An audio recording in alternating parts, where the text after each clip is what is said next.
And I do not know of any form of taxes which is less painful than others.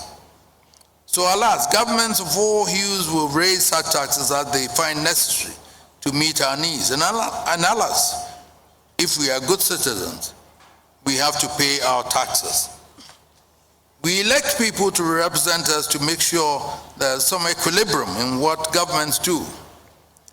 It is to our good that our representatives in Parliament subject the national budget to the most vigorous scrutiny and to call for changes.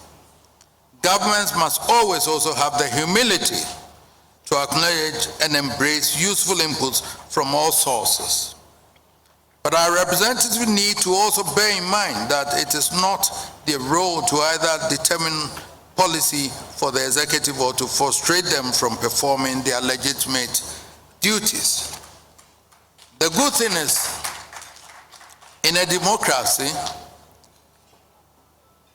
is that people listen, observe and weigh what their leaders do over time and pass their judgment at the appropriate time.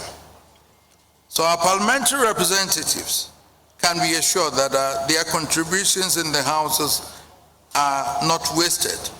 The people have noted them, and no doubt they will reflect on them when the time comes to determine the next phase in our governing process.